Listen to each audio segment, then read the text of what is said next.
Assalamualaikum warahmatullahi wabarakatuh. Bismillahirrahmanirrahim.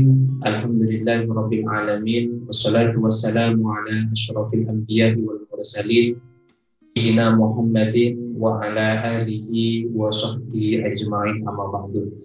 Alhamdulillah, pada kesempatan kali ini kita berjumpa kembali dalam kegiatan ngaji hadis, dan bab yang akan kita bahas pada kesempatan kali ini adalah babul wudu, yaitu bab tentang wudu.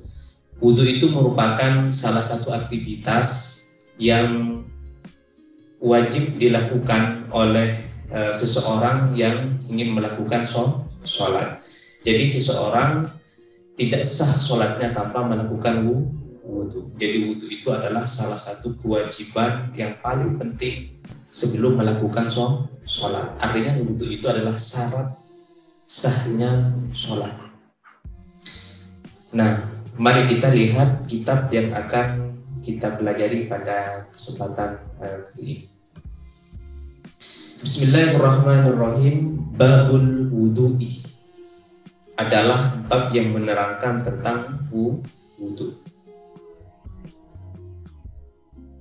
An Abi Hurairah, dari Abi Hurairah radhiyallahu anhu, an Rasulillah, dari Rasulullah sallallahu alaihi wasallam, annahu qala, sesungguhnya Rasulullah bersabda, laula, seandainya, an asukoh, saya tidak memberat, ala ummati, kepada umatku, la amartu, niscaya saya akan memerintahkan, hum, kepada mereka umat, bisiwaki, dengan bersiwak, ma'akulli wudu'in, beserta setiap berwudu.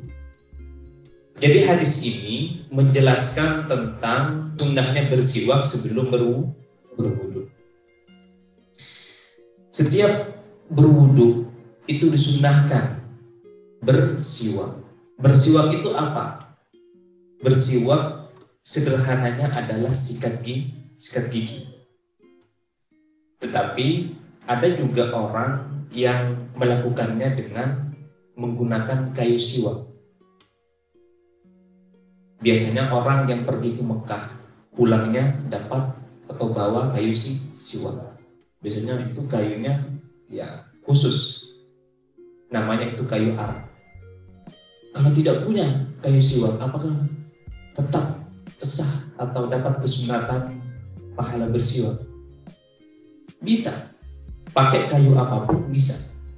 Misalkan dapat kayu kayu bambu misalkan, bisa dibuat kayu siwak. Atau kalau tidak pakai bambu, pakai apa? Pakai sikat gigi. Jadi sikat gigi itu bisa digunakan untuk bersiwak. Bisa. Makanya ketika teman-teman di sini sikat gigi, niatkan juga bersiwak, sehingga di samping membersihkan gigi dapat pahalanya siwak. Paham ya? Atau juga ada orang yang bersiwak dengan menggunakan pakaian. Misalkan diginiin, pernah ketemu kan? Nah, apakah itu boleh? Boleh. Hukumnya bagaimana? Sah. Tetapi itu katanya makruh. Makruhnya itu karena mengotori pakaian. Kan biasanya gigi yang digosok itu kotorannya tersisa atau menempel di pakaian yang kita gunain kan. Nah, sehingga karena itu mengotori, hukumnya menjadi makruh.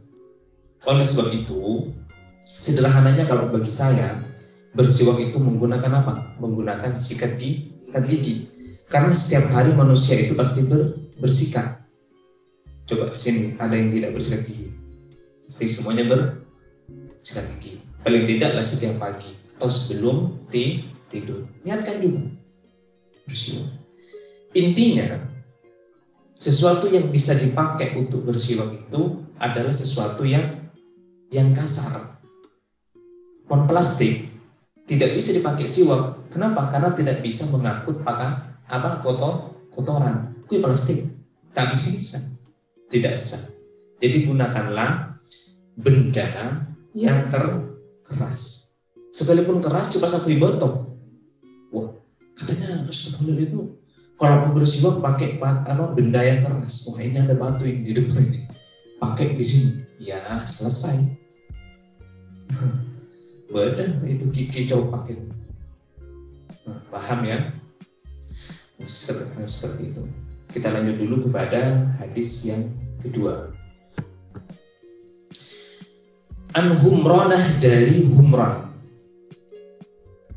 Anna Utsman, sesungguhnya Utsman, da'a, memanggil siapa Utsman, biwudu'in, dengan berwudu. Fawasalah, maka membasuh siapa Utsman, kafaihi, kepada kedua telapak tangannya, salasa marratin, 3 kali. Summa tamat madoh, kemudian berkumur-kumur. Wastan syakoh, dan menghirup air ke dalam hidungnya. Air itu dihirup. Begini. Wastan sarah, dan menyemprotkan air tersebut. Summa ghasalah, kemudian membasuh siapa Utsman, wajhahu, kepada mukanya atau wajahnya, salasa marratin, 3 kali. Summa ghasalah, kemudian membasuh yadahul yumna, tangannya yang kanan, ilal mirfaqih, sampai siku-siku, salasa marratin, 3 kali.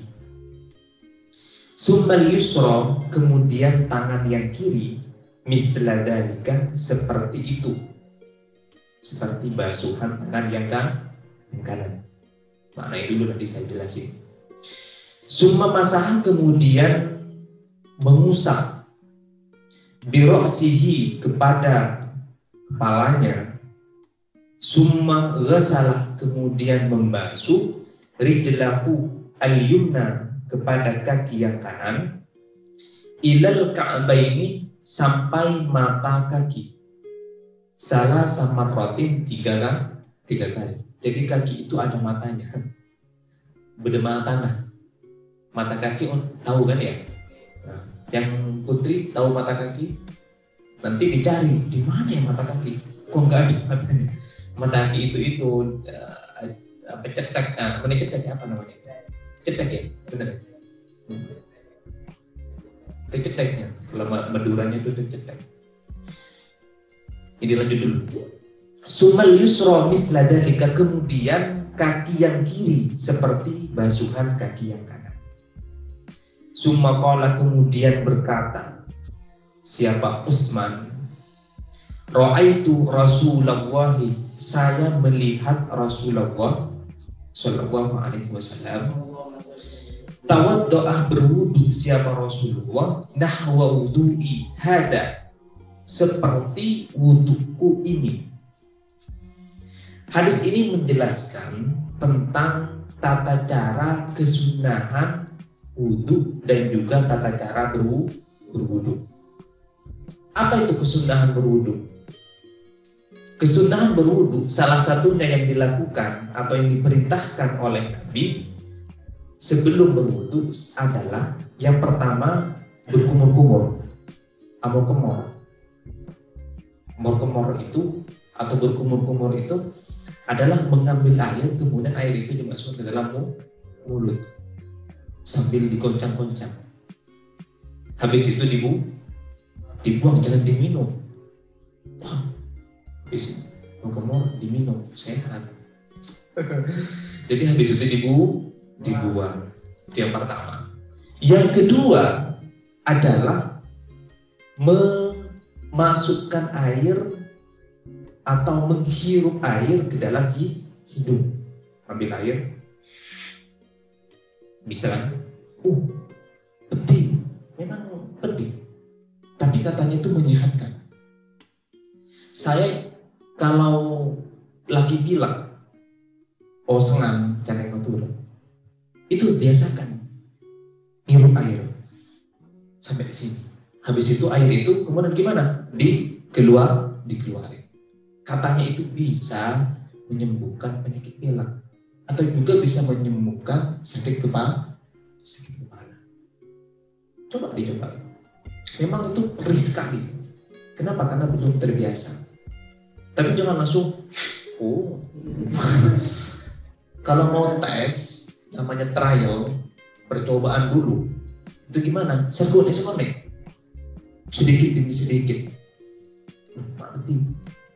Buang. Kalau sudah terbiasa, itu akan menjadi enak. Mesti pahamin ya. Oke. Itu salah satu dari sunnahnya berwudu. Kemudian ketika berwudu itu juga disunnahkan membasuhnya 3 kali. Sunnah. Yang wajib itu hanya 1 kali. Yang sunnah maksimal berapa kali? 3 kali. Lebih dari 3 kali itu sudah tidak sunnah lagi. Karena sunnah misalkan basuhnya sampai berlebihan, sampai air 1 kamar mandi habis. Loh kok habis? Sunnah basuh sampai 100 kali.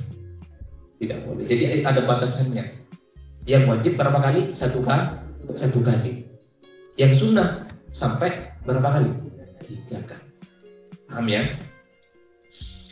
Kemudian kewajiban wudu itu yang wajib dilakukan adalah pertama membasuh muka.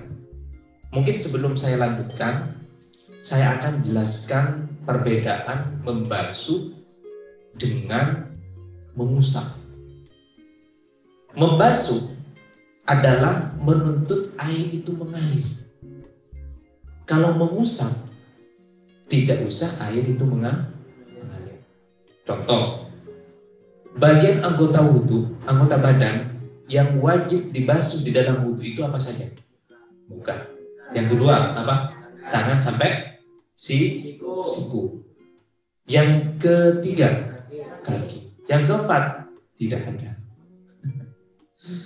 Jadi itu yang wajib dibasuh. Jadi air itu harus mengalir. Ngambil air sambil diusap, ngambil air ke mandi.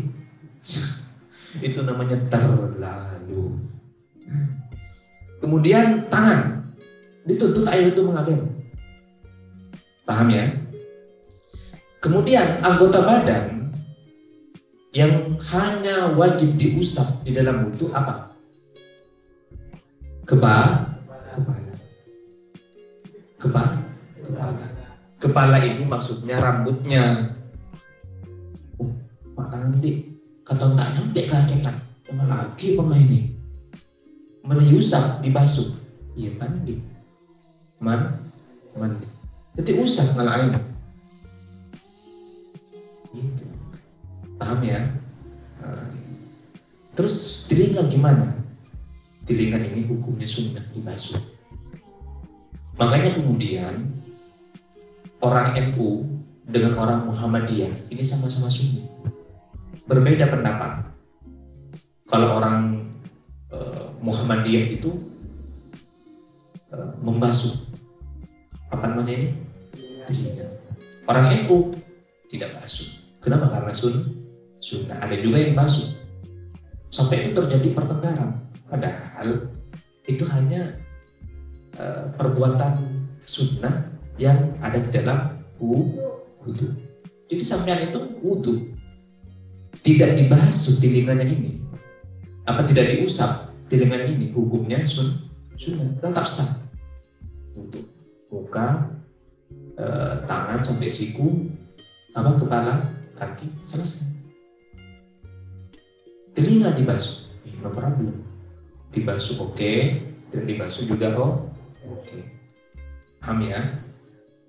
Nanti saya jelasin bagaimana cara untuk membasuh bagian-bagian anggota badan tersebut dan juga cara mengusapnya.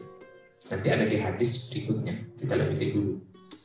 Nah, praktek wudhu atau wudhu yang dilakukan oleh Utsman merupakan tata cara wudhu yang pernah dilakukan oleh Nabi. Jadi seperti teman-teman ini wudhu itu sudah persis seperti yang dilakukan oleh Nabi. Jadi nggak usah ragu-ragu lagi. Paham ya?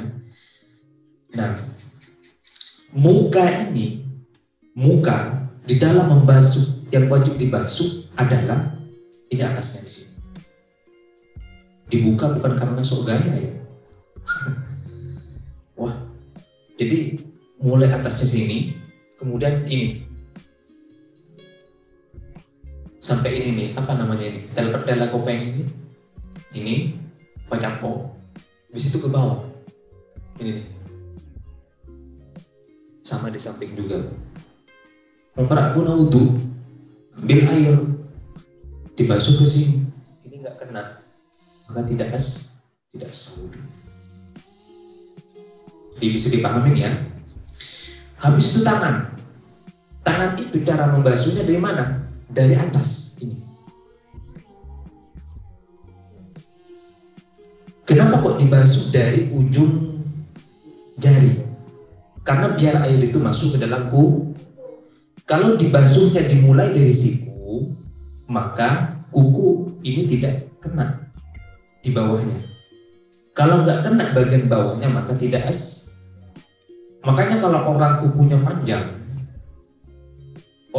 panjang, kemudian ada kotoran-kotorannya tebal, kalau air tidak masuk ke bawah kuku ini, maka wudhunya tidak sah. Maka nama bersih ketok kawan, kamu udah sampai lanjut. Sebenarnya agak boleh orang itu punya kuku panjang, boleh-boleh saja, tidak ada larangan dalam Islam. Tidak ada larangan, tapi tidak rapi, tidak enak, tidak elok dipandang mata. Makanya di sini beda kedengar koko. Nah, mana lebur? Cek apa yang kedengar pas tanda? Segini, barantina tanda, mungkin lebur nih kan?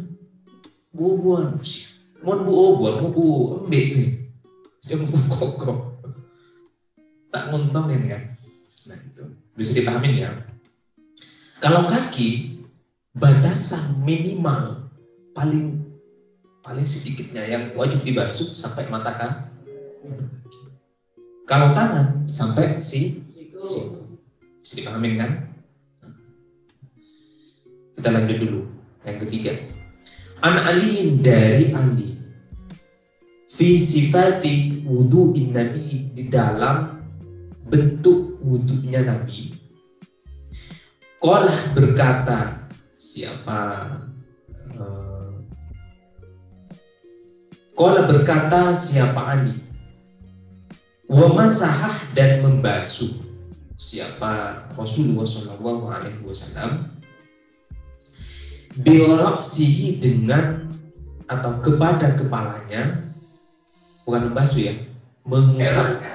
Biroksihi, kepalanya, wahidatan, satu kali.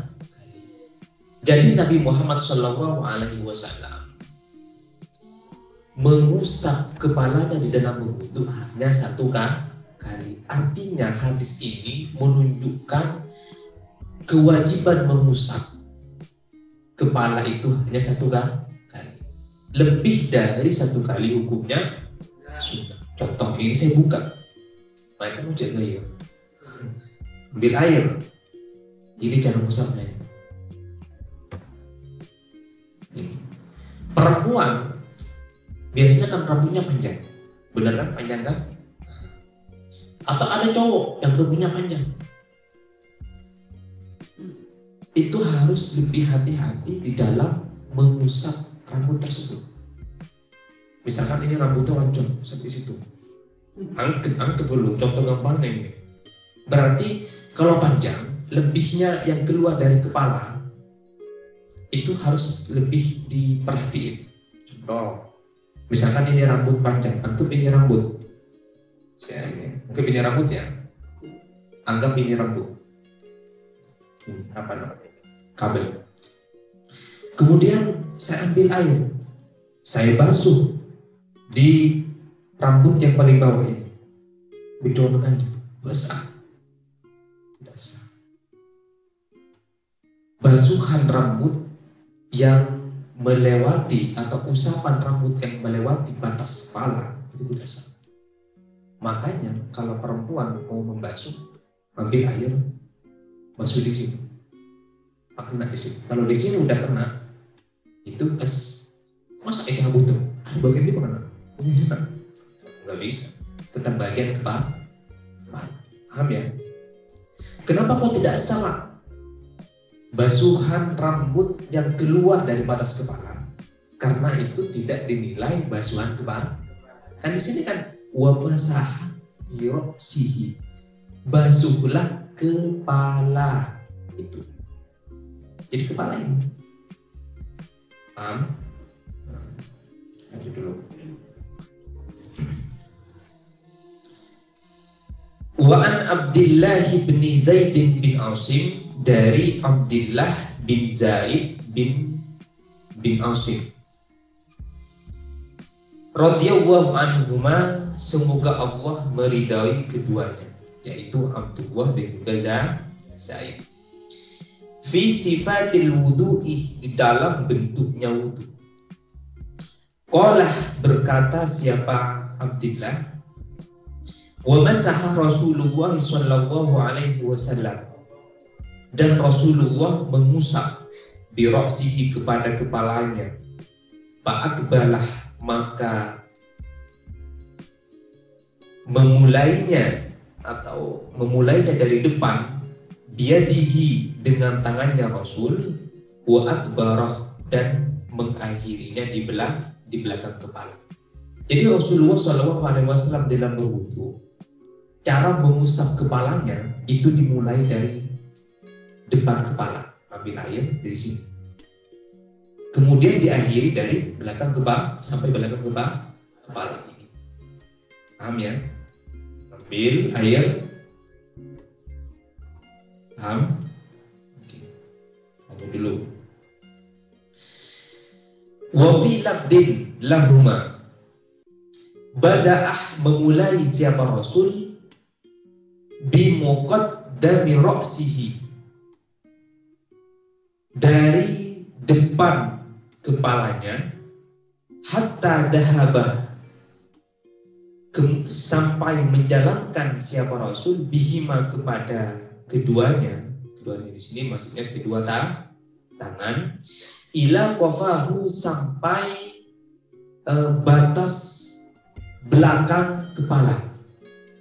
Summaraddah, kemudian mengembalikan siapa Nabi, huma, kepada kedua tangan, ilal makani, sampai atau kepada tempat, alladhi bada'a minhu, yang dimana Rasulullah memulainya. Artinya ini ada versi lain. Ada versi lain Rasulullah Shallallahu Alaihi Wasallam di dalam mengusap kepala.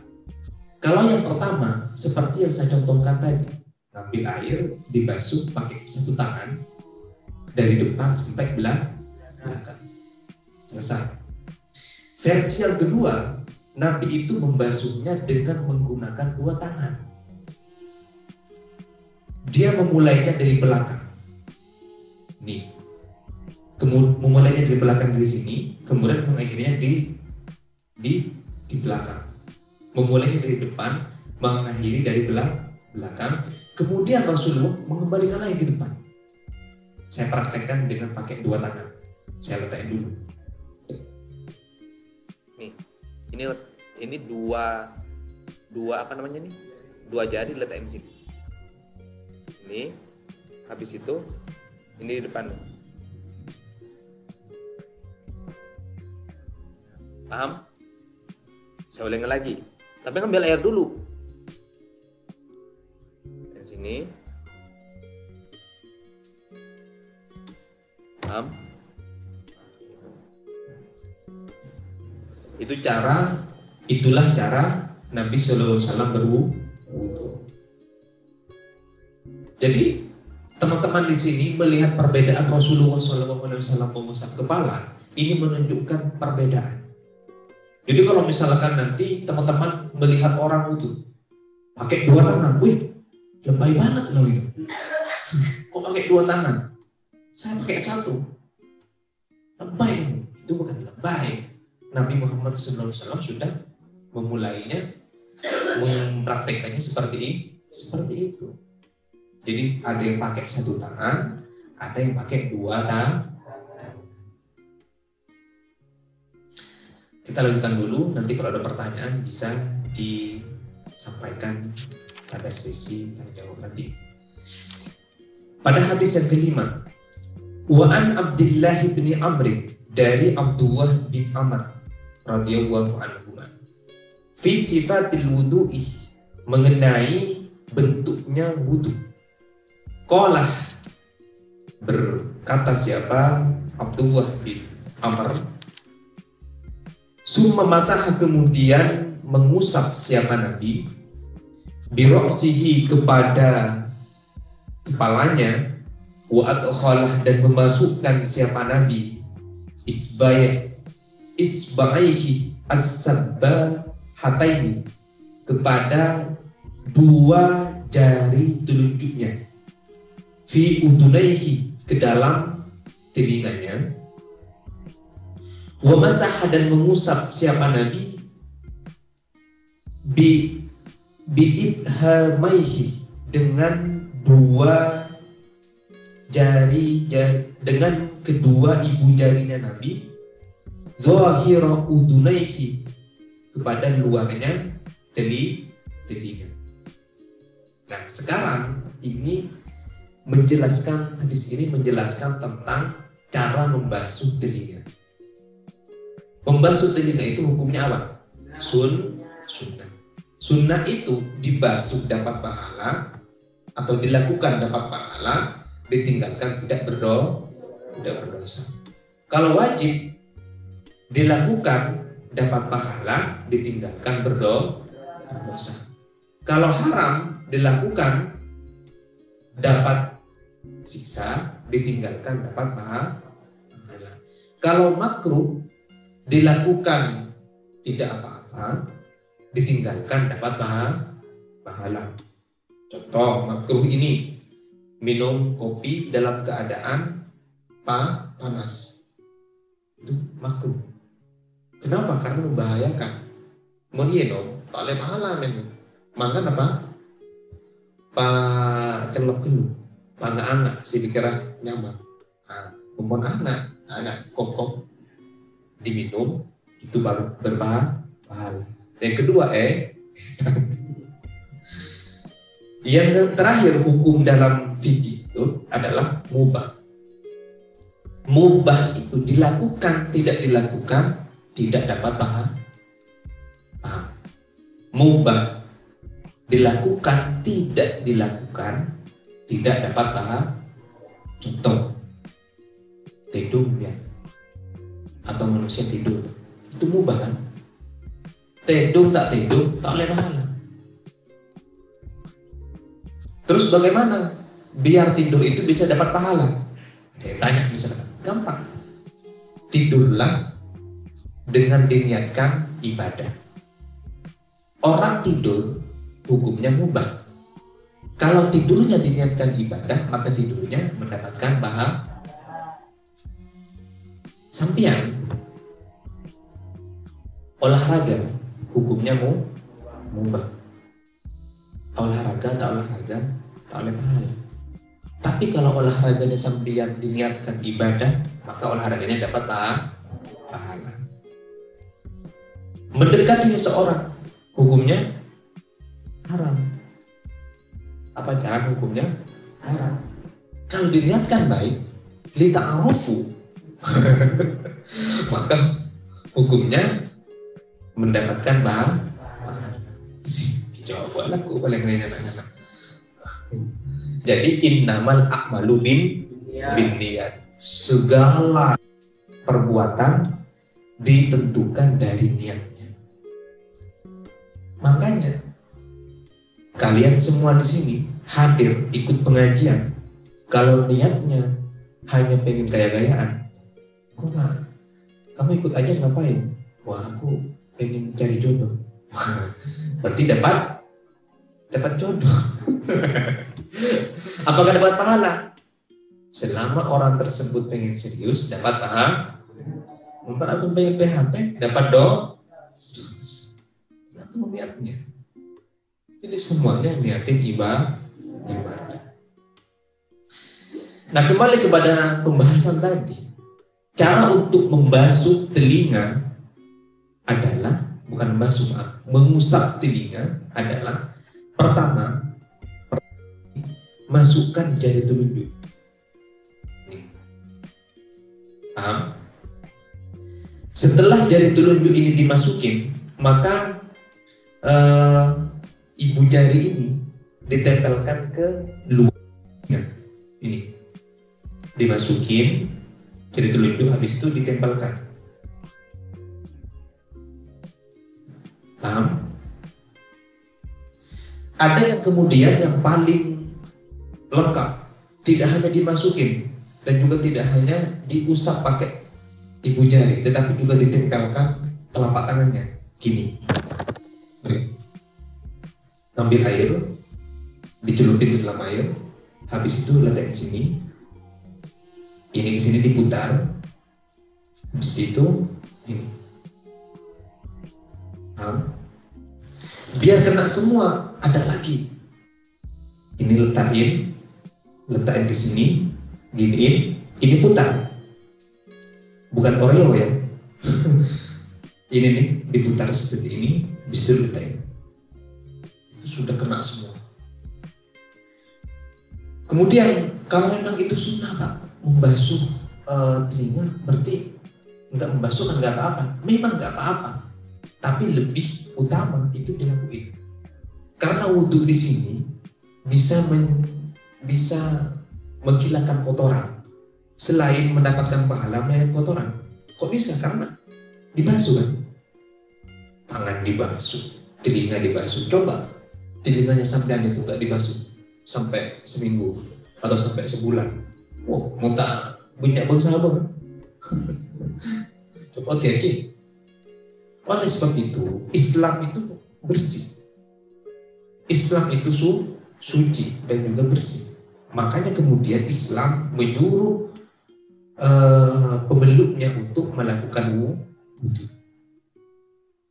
Wudhu ini tidak hanya dilakukan ketika orang mau sholat, tidak hanya, tetapi juga bisa dilakukan di luar sholat.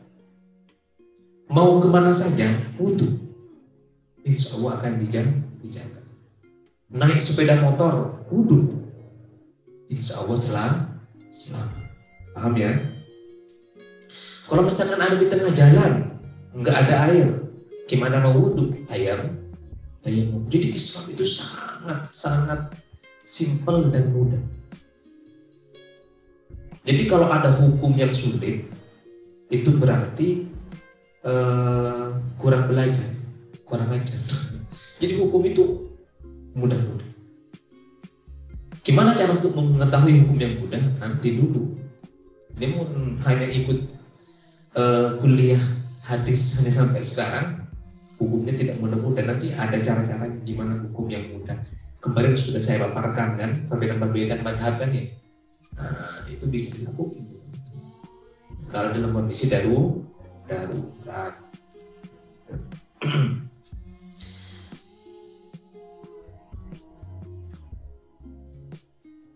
Satu hadis lagi, habis ini kalau ada pertanyaan bisa disampaikan. Satu hadis lagi. Wa an Abi Hurairah, dan dari Abi Hurairah. Qala, berkata siapa Abi Hurairah? Qala Rasulullah sallallahu alaihi wasallam, bersabda siapa Rasulullah sallallahu alaihi wasallam. Wa idastayqadha, apabila bangun, ahadukum, salah seorang di antara kamu, min manamihi, dari tempat tidurnya, falyastansir salasan, maka semprotkanlah dari hidupnya ini 3 kali.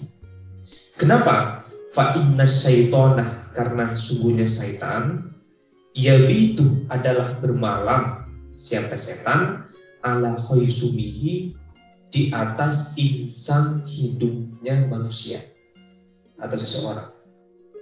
Artinya kalau sampean ini bangun tidur, jangan langsung beranjak dari tempat tidur. Bangun tidur, semprot kaki elok. Iya, jangan semprotan ke temannya. Bahasa dari santai ini tidur barengan kan? Temannya ada di sampingnya. Kok disemprotkan? Oh, ini minta bisik ini. Minta bisik. Nah, jangan semprot ke temannya, tapi semprotkan ya ke tempat atau yang kosong. Ya kan bangun tidur semprotkan 3 kali. Kenapa kok disemprotkan? Katanya kalau tidur manusia ini di hidungnya ini bersetan, bersemayam di sini katanya. Ya nggak ketahuan, nggak bisa tahu kan makhluk gaib. Jadi nggak bisa ketahuan. Karena saking tapi jangan terlalu lebay juga. Bangun tidur pakai curtain bed. Tahu curtain bed kan? Yang dipakai buat ngebersihin apa ini? Telinga. Pasti kalau kayak kamu punya curtain bed? Buat apa? Ini ada setannya di sini. Yo,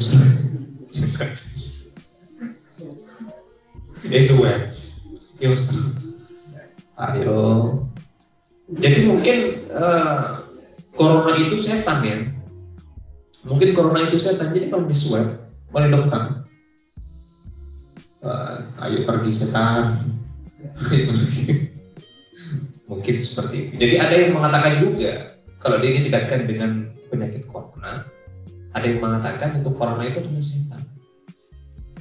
Karena itu corona itu setan, maka bagaimana? Kita itu harus banyak-banyak bertawud, banyak-banyak minta perlindungan kepada Tuhan. Di samping itu juga berusaha dengan cara apa? Di surat.